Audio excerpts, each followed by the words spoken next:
do Salmo de número 46. Deus é o nosso refúgio e fortaleza, socorro bem presente na angústia, pelo que não temeremos. Ainda que a terra se mude e ainda que os montes se transportem para o meio dos mares, ainda que as águas rujam e se perturbem, ainda que os montes se abalem pela sua braveza. Há um rio cujas correntes alegram a cidade de Deus, o santuário da morada do Altíssimo. Deus está no meio dela, não será abalada. Deus a ajudará ao romper da manhã. As nações se embraveceram, os reinos se moveram. Ele levantou a sua voz e a terra se derreteu. O Senhor dos exércitos está conosco. O Deus de Jacó é o nosso refúgio. Vinde, contemplai as obras do Senhor. Que desolações tem feito na terra. Ele faz cessar as guerras até ao fim da terra. Quebra o arco, corta a lança, queima os carros no fogo. Aquietai-vos e sabei que eu sou Deus. Serei exaltado entre as nações, serei exaltado sobre a terra. O Senhor dos exércitos está conosco. O Deus de Jacó é o nosso refúgio. Ô glória! Ô glória! Autor, título e data. O Salmo 46, ele é atribuído aos filhos de Corá, ou os coraitas, que eram os levitas que serviam no santuário. E esse título dele é traduzido para o músico-chefe Salmos dos filhos de Corá. E ele fala também sobre Alamote. Alamote significa as moças. Então, este era um salmo que ele era feito para que fosse cantado por vozes femininas. E essa é a mesma atribuição dada em 1 Crônicas 15, 20, que eram instrumentos. Então, a gente pode entender disso que era uma música cantada por mulheres.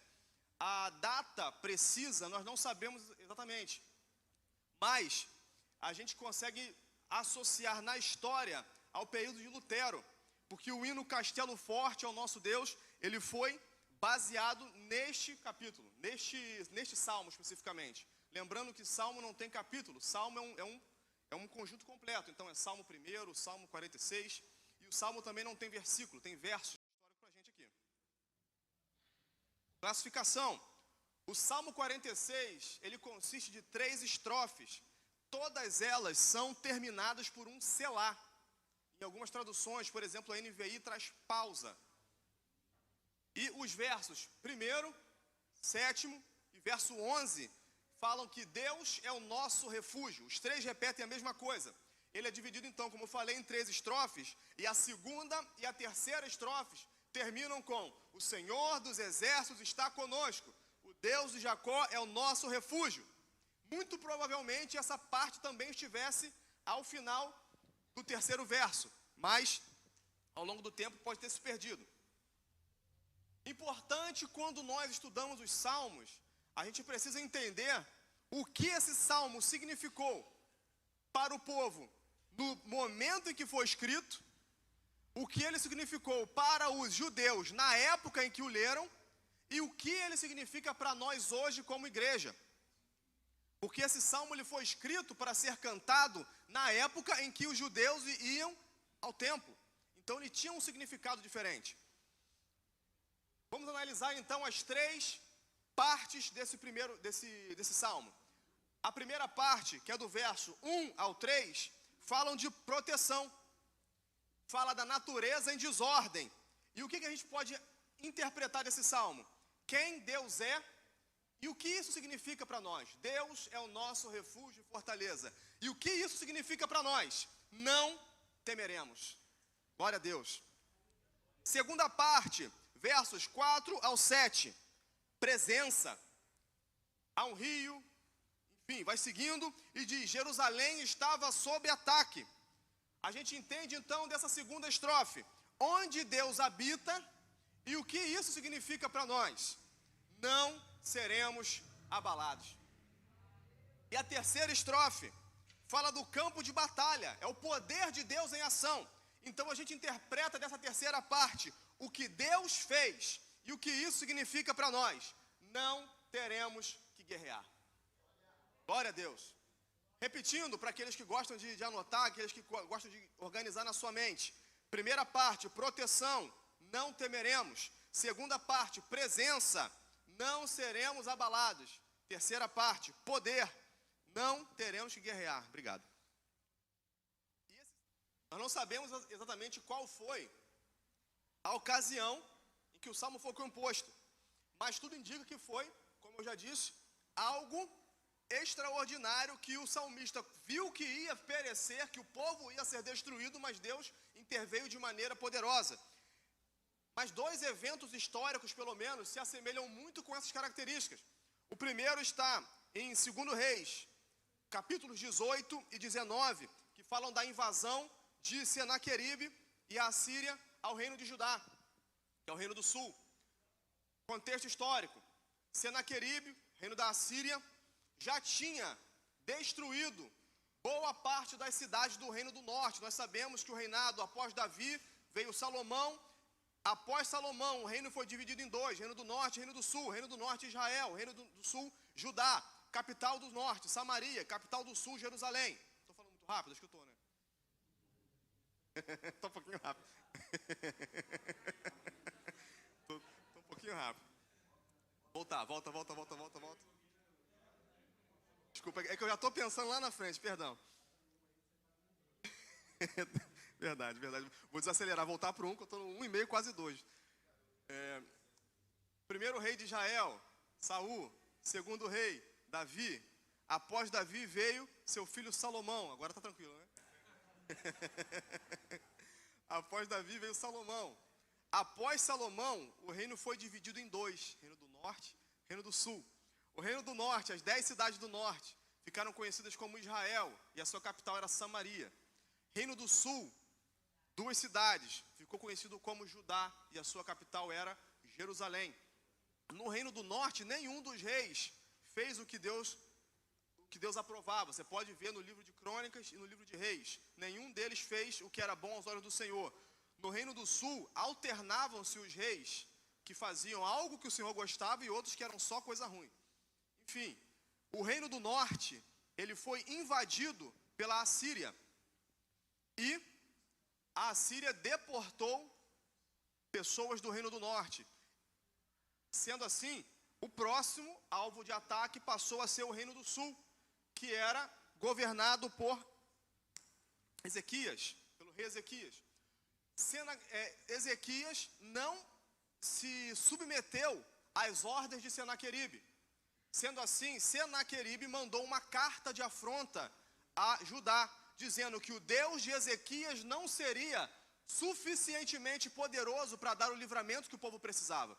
E é interessante que, assim como o inglês hoje é a língua dos negócios, é a língua que, se você precisar hoje mandar um documento, escrever alguma coisa para ser conhecido no mundo todo, é melhor que você o faça em inglês. Naquela época não era o aramaico. Ao invés de mandarem mensageiros falando em aramaico, eles mandaram mensageiros falando em hebraico, que era a língua do povo judeu, para poder justamente abalar a confiança do povo. Imagina se chegasse alguém aqui e começasse a falar em inglês, trazendo uma mensagem de um outro rei. Alguns iriam entender, outros não iriam entender. Mas para fazer uma ameaça para nós. Mas veio alguém em português fazer uma ameaça para nós. Aí veio o povo, os servos de Ezequias, falaram assim: não fale a nós em hebraico, fale em aramaico. Eles falaram: não, essa mensagem é para o povo de vocês entender e o povo de vocês se abalar. Esse é o contexto também dessa história. Ezequias recebeu essa carta e levou essa carta para o templo. E consultou o profeta Isaías e falou: Isaías, olha aí a afronta que ele fez não a mim como rei, mas ao Deus de Israel. E Deus fala assim: acalma o seu coração. Deus disse: eu defenderei esta cidade para a livrar. E o texto diz que naquela mesma noite Deus mandou um anjo e 185.000 soldados de Senaqueribe foram destruídos. Oh, glória! O segundo evento histórico possível de ser o contexto desse salmo é a crise de Josafá contra os moabitas e amonitas, que está em 2 de Crônicas, no capítulo 20. Josafá estava ameaçado pelos moabitas e amonitas. Ele chamou a Deus, e Deus fez com que os moabitas e amonitas se confundissem entre si, e eles se guerrearam. Aliás, eles guerrearam entre si e eles se mataram. Quando o povo chegou e viu o acampamento, viu que eles estavam em confusão e eles mesmos se mataram. E é nesse texto também que a gente tem aquele contexto de: nesta batalha não tereis que pelejar. O Senhor intervém na batalha em favor do seu povo, quando o povo clama a Ele por socorro. Glória. Já falei que para interpretar os salmos precisamos entender o que o salmo significava no tempo que foi escrito, o que significava para o povo da época e o que significava para nós hoje como igreja. Trazendo então a aplicação para nós hoje como igreja, Jerusalém é um símbolo da igreja. O que acontece em Jerusalém traz alguma experiência, algum ensinamento para nós. Jerusalém nunca caiu diante da força humana. Mas você pode me falar: mas Jerusalém caiu sim. As duas vezes que a Bíblia relata que Jerusalém foi atacada e destruída, foram situações em que Jerusalém estava debaixo de juízo. Foi fruto da desobediência, não foi o inimigo que atacou, foi Deus que se afastou. Primeira vez que Jerusalém foi destruída, ano de 586 a.C., com Nabucodonosor. Nabucodonosor entra e destrói Jerusalém, e é nesse contexto que Daniel é deportado.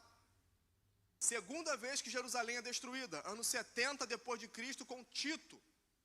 Mesma coisa, Jerusalém estava debaixo de juízo por causa da sua desobediência. A gente entende o seguinte: se Deus está no meio da cidade, a proteção é permanente.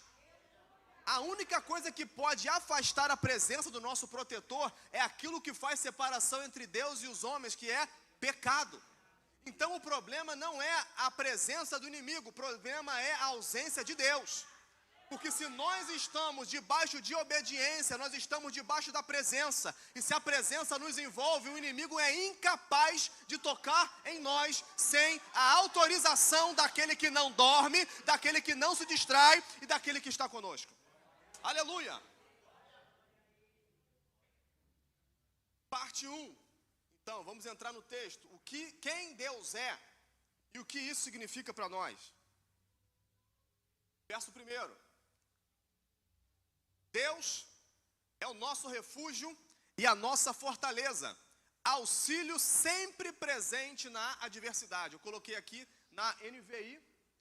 Toda vez que eu mudar a versão eu vou indicar aqui, porque é importante também que ao analisarmos os textos, a gente confira outras traduções, porque dependendo da situação, palavras diferentes podem trazer para nós uma compreensão melhor do que está sendo lido. O texto começa com: Deus é nosso refúgio. Deus não será, Deus não foi, Deus é e Deus continua sendo. Deus permanece e Ele tem 3 qualificações para ser o nosso protetor. Ele é refúgio, Ele é fortaleza e Ele é socorro. Glória! Essa palavra refúgio, ela é justamente um abrigo. Você busca refúgio durante uma tempestade, num local onde a tempestade não te alcança, aonde as águas não te molham, aonde uma pedra que estiver voando com um vento ou um galho não vai te atingir, e aonde uma inundação não te alcançaria. É um refúgio completo para todo tipo de adversidade. Não é somente aquela que vem de cima, aquela que vem dos lados. Nenhuma adversidade seria suficiente para te alcançar dentro deste refúgio. Segunda palavra, Deus é fortaleza. Mas essa fortaleza não é necessariamente aquela fortaleza como um castelo de pedras grossas em que você se abriga dentro dele. Essa fortaleza significa fonte de força. Deus é a nossa fonte de força. É a ideia de ser forte, de prevalecer. Então nós sabemos que na presença de Deus, Ele é suficientemente poderoso para nos livrar do ataque e para nos manter cada vez mais fortes. E além de tudo isso, Deus é um socorro bem presente, é um socorro imediato e garantido. Então, não temeremos. Glória a Jesus. Para chegar em você, tem que passar por Ele. Para alcançar você, tem que passar pelo teu refúgio. Só te toca e se te alcança se passar pelo nosso Deus. A afronta pode ser grande, a ameaça pode ser extraordinária, mas o Altíssimo está conosco. Ô glória! O homem pode ter prometido para você auxílio. Alguém pode ter feito uma promessa que te ajudaria e se esqueceu. Alguém poderia ter falado para você que te socorreria, e na hora que você mais precisou, ele se ausentou. Mas o seu guarda não foi. Seu guarda é refúgio, ele é fortaleza, e ele é socorro bem presente. Ô glória! Por isso, não temeremos, embora a terra trema, e os montes afundem no coração do mar, embora estrondem as suas águas turbulentas, e os montes sejam sacudidos pela sua fúria. Pausa.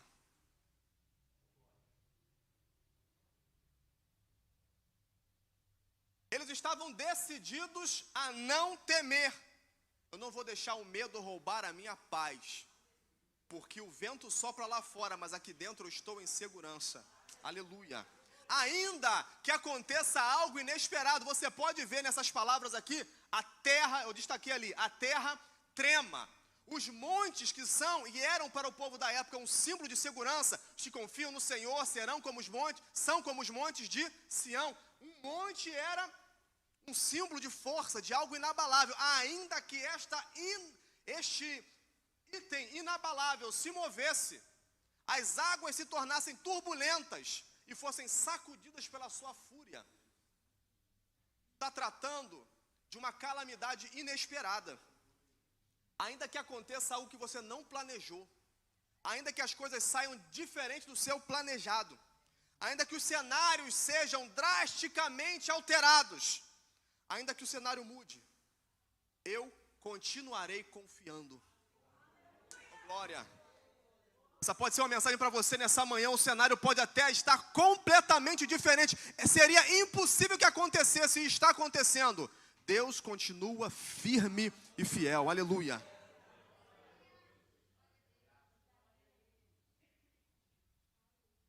Pausa. Selah. No meio de tanta agitação, a música pode fazer uma pausa, o maestro segura a orquestra. E isso dá fôlego para os cantores, dá fôlego para os músicos que estão tocando. Isso permite também que aqueles que estão ouvindo a música tenham tempo de assimilar aquilo que foi cantado e refletir a respeito da sua mensagem. É um momento de reflexão. Vocês perceberam que eu estava falando muito rápido, o povo não estava entendendo? Quando eu dei uma pausa, falei mais devagar, deu tempo da gente poder assimilar um pouco melhor a informação. Seria bom se todos nós pudéssemos fazer uma pausa diante das adversidades. O inimigo, ele sabe que ele não consegue roubar aquilo que está dentro de você, mas ele quer roubar o seu tempo. O inimigo, ele quer roubar a sua atenção. Porque se a tua atenção estiver voltada para algo diferente do seu protetor, ele consegue alcançar o teu coração. Imagina que você estivesse participando da orquestra do templo, tocando ali a sua harpa, tocando a sua lira. De repente você começa a ficar nervoso, as suas mãos naturalmente vão ficar trêmulas. E você tenta bater nas cordas com força, você bate na corda errada, o som sai ruim, a sua corda desafina. E se você não para afinar a sua corda, se você não para poder esperar a sua mão parar de tremer, a música vai ficar cada vez pior. Mas nesse momento de pausa, você se acalma, você afina os instrumentos, e aquilo que estava começando a se tornar dissonante, começa a se tornar harmônico de novo. Para um pouquinho, espera, reflete, afina de novo os instrumentos, afia novamente esse machado, organiza novamente as suas ferramentas, espera, porque Deus está trabalhando. Se a gente continua tentando e fazendo força, enquanto o cenário ainda está caótico, nós vamos participar do caos e da confusão, mas Deus nos dá uma ordem: selar. Ô glória! Aleluia, eu sinto graça de Deus aqui nessa manhã. Deus nos dá ordem no meio do caos, Selá. Se acalme, pausa, tira a sua mão. Não é mais esforço que vai fazer funcionar. É a ação do alto. Oh glória, oh glória. Aquilo que se encontrava desafinado se tornará harmônico novamente, porque Deus está em ação. Aleluia. Segunda parte, onde Deus habita e o que isso significa para nós. Eu trouxe aqui uma imagem. Essa aqui é uma imagem de uma torre fortificada sob um ataque de um exército inimigo.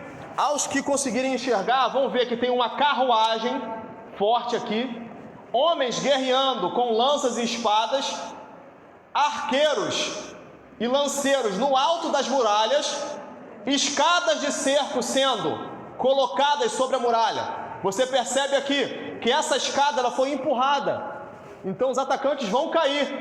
Essa aqui conseguiu acesso, então os atacantes vão entrar. Essa aqui é a imagem de um cerco a uma cidade fortificada. A única maneira de se acessar e de se atacar uma cidade fortificada era através de um cerco. Porque para que serviam os muros? A gente sempre fala, porque em volta de Jerusalém estão os montes, o Senhor era o muro de Jerusalém. Nós sabemos também da história de Josué e as muralhas de Jericó. As muralhas de Jericó, tinham mais de 6 metros de altura.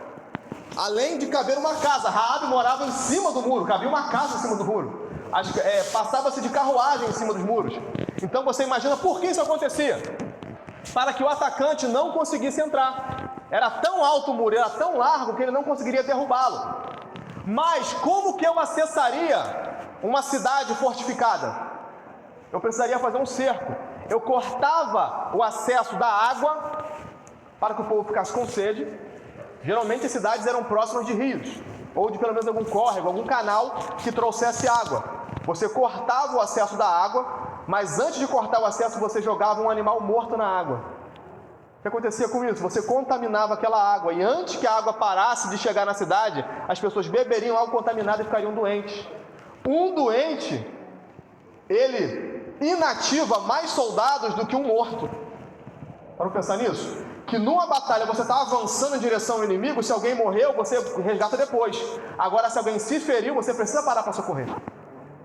Então você, com isso, ao deixar doentes, você, além de inabilitar alguns soldados, você mexia com o psicológico do povo. Eles não tinham condições de permanecer resistindo, porque estavam doentes. Além disso, você fechava os muros, você impedia que saíssem para os campos, porque a cidade não tinha campos dentro da cidade, eram as moradias. O campo em que você produzia alimento era do lado de fora. Então você impedia de produzir alimento, impedia que o alimento entrasse, e você impedia também que os vendedores de alimento entrassem na cidade. O que acontecia era um cenário que as pessoas começavam a morrer de fome. Nós vemos diversas situações na Bíblia que as pessoas estavam próximas da morte. Lembra aquele cenário em que as pessoas comiam seus próprios filhos que morreram? Era uma coisa assustadora, era uma coisa terrível. Essa era a forma de cerco. E é nesse contexto que esse salmo foi escrito. Se puder acender de novo, por favor. Há um rio cujas correntes alegram a cidade de Deus, o santuário das moradas do Altíssimo. As cenas de destruição dos versos 2 e 3, as terras se abalem, elas cedem espaço à poesia, as águas mudam de papel. Elas que estavam abaladas, agora se tornam um rio calmo, que alegra a cidade de Deus, Jerusalém. Deus decidiu habitar entre nós. E certamente isso aqui é uma linguagem figurada, porque se você olhar no mapa, você vai descobrir que Jerusalém não tem rio. Não passa um rio dentro de Jerusalém. O Jordão é meio longe. Essa questão ela é figurativa, porque a água era um bem muito precioso para um povo que morava numa região tão desértica. Mas você vê então que a água passa a figurar a Trindade.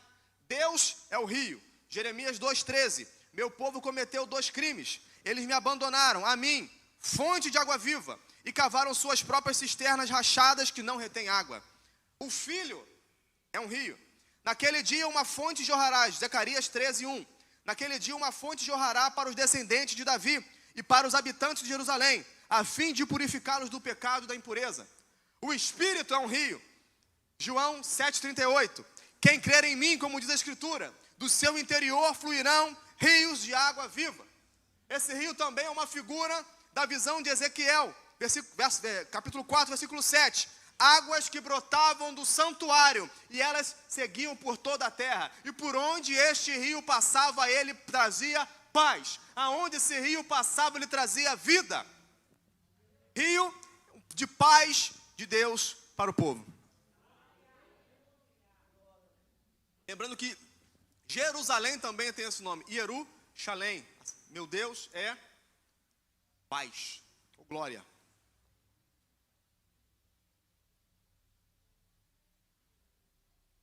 Deus está no meio dela, jamais será abalada. Deus a ajudará desde o romper da manhã, ou glória. A primeira consequência de Deus estar habitando dentro da cidade é que ela não será abalada. Os inimigos cercaram a cidade, os inimigos cortaram o abastecimento de água, os inimigos cortaram o abastecimento de alimento, mas Deus já estava dentro da cidade. Pode até impedir que o recurso chegue de fora, mas é impossível que tirem aquele que já está dentro da cidade. Deus já está no meio da cidade, ela não será abalada, porque a provisão vem dele, o recurso vem dele, o sustento vem dele. Quando a guerra aperta, Deus se manifesta no meio da cidade. Deus não vem para o meio da cidade, Deus não chegou no meio da cidade, Deus está como sempre esteve. A diferença é que o ruído do mar, o tremer dos montes, às vezes nos faz esquecer de onde Ele está. Mas é justamente no momento em que o cenário se abala, Deus mostra: eu estou aqui, eu sempre estive. Oh glória, acalma o teu coração. Aleluia. Aleluia. A guerra aperta, mas Deus está dentro da cidade. Aleluia. Oh glória. Nações se agitam, reinos se abalam. Ele ergue a sua voz e a terra se derrete. Oh glória. Oh aleluia. Meu Deus. Vocês percebem que nos versos 2 e 3 falam sobre água, montes, mares, elementos da natureza. No verso 6, nações e reinos, elementos da política humana. E as palavras que se associam à reação do mar, dos montes, os reinos e nações, são as mesmas. Falam de rugidos e falam de comoção, de tremor. Essa comoção também é movimento. São convulsões da terra e comoções entre as nações. E existe uma mudança de tempo. Nos versos 2 e 3 fala: ainda que os montes se abalem, ainda que as águas rujam. No verso 6 fala: nações já se agitaram, os reinos já se abalaram. Os versos 2 e 3 falam de uma hipótese. Verso 6 fala de algo real, de algo que já está acontecendo.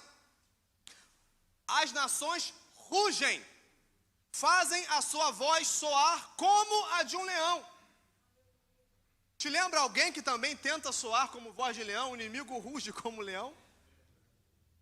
Mas Deus ergue a sua voz e a terra se derrete. Oh glória!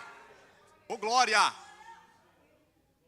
No princípio era aquele que é a palavra. Ela estava com Deus e Ele era Deus. O mundo tenta se levantar com voz e rugido de leão, mas a palavra que sai da boca de Deus faz com que a terra se derreta. Oh glória!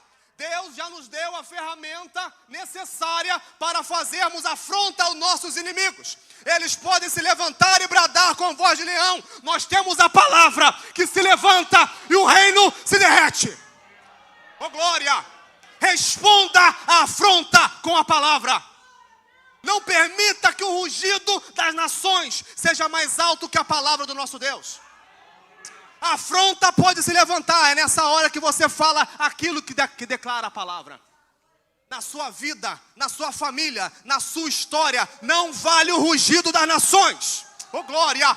Ô glória! Sobre a sua vida, levante a sua mão. Eu sei que é uma aula, mas levante a sua mão. Sobre a sua vida, sobre a sua casa, sobre a sua família, vale aquilo que a palavra de Deus declara.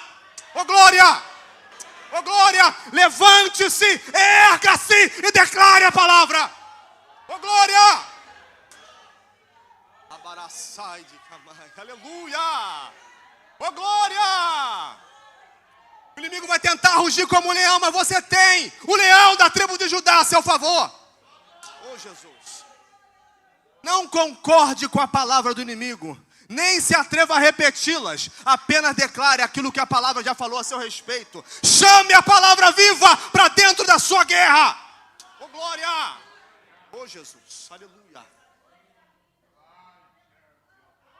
Oh, aleluia! São as mesmas palavras. Isso aqui é um rugir. A mesma palavra do verso 3. Rugem as águas. Aqui. Rugem as nações. Da mesma forma. Se movem os reinos. E se move a terra.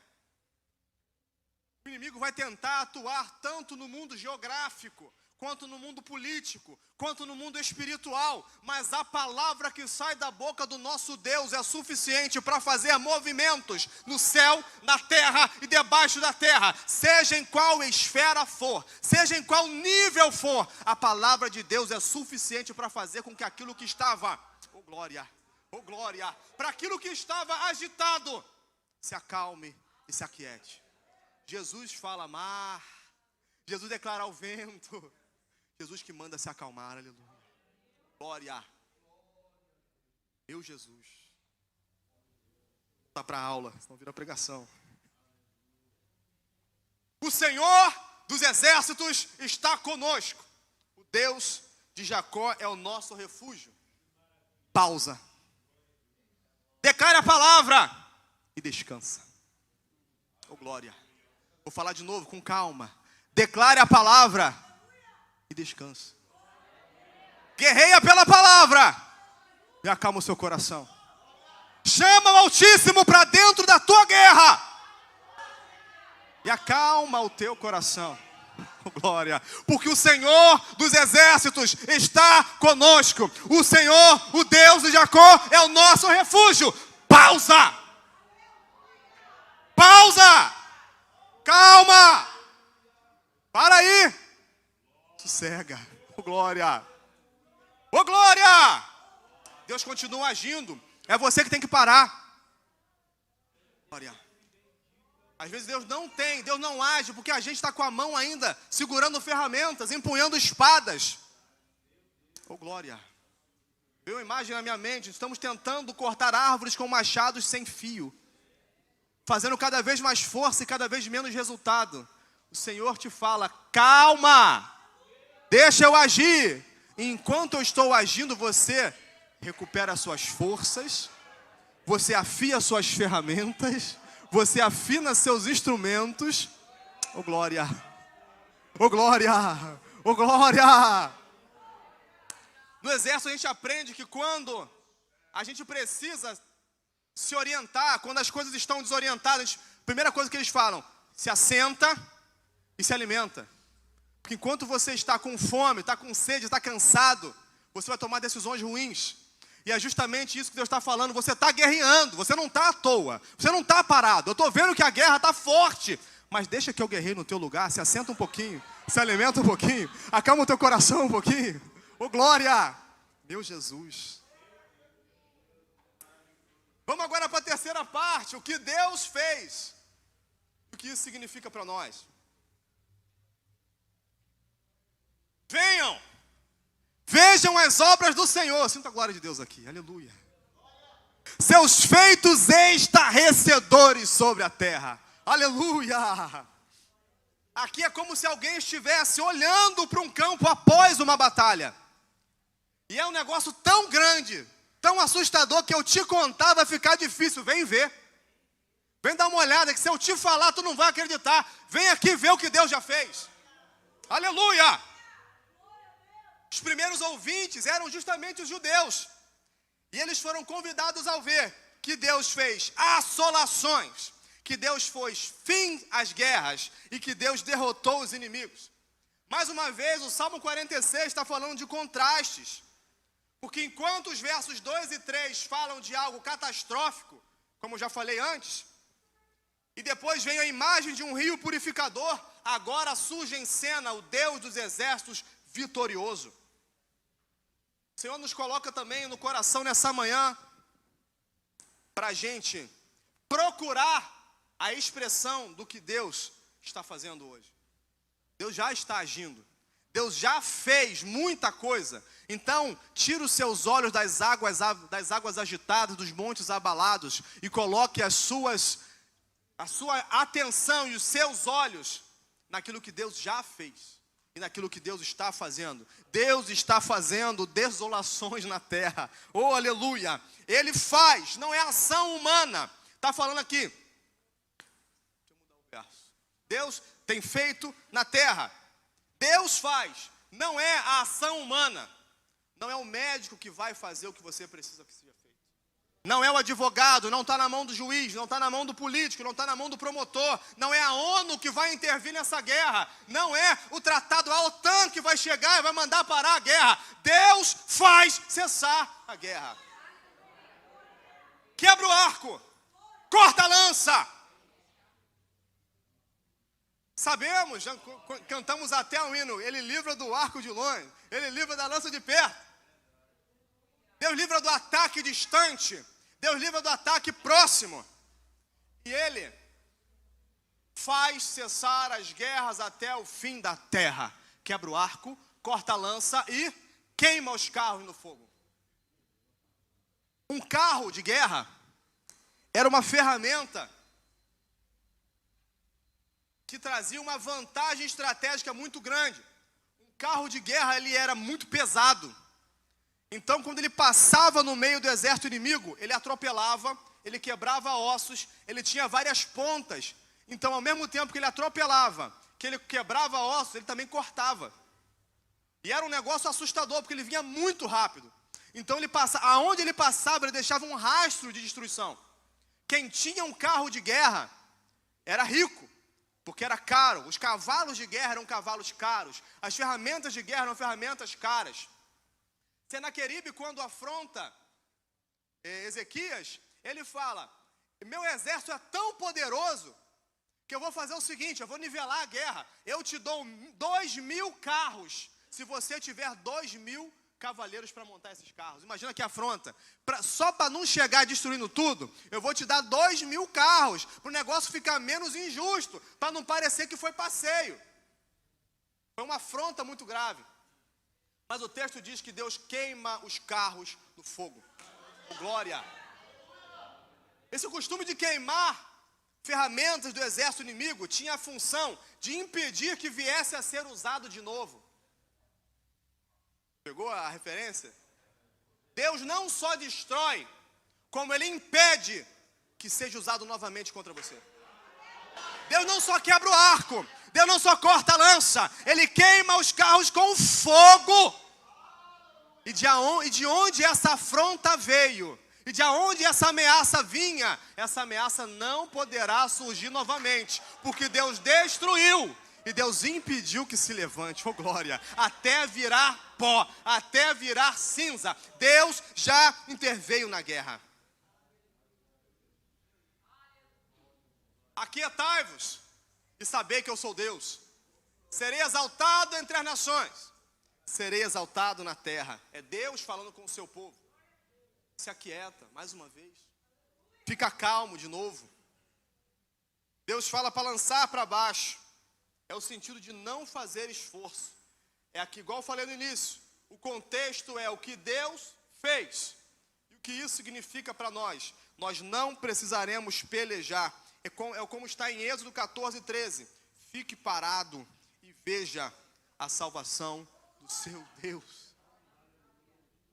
Sendo chamado para aquietar-nos.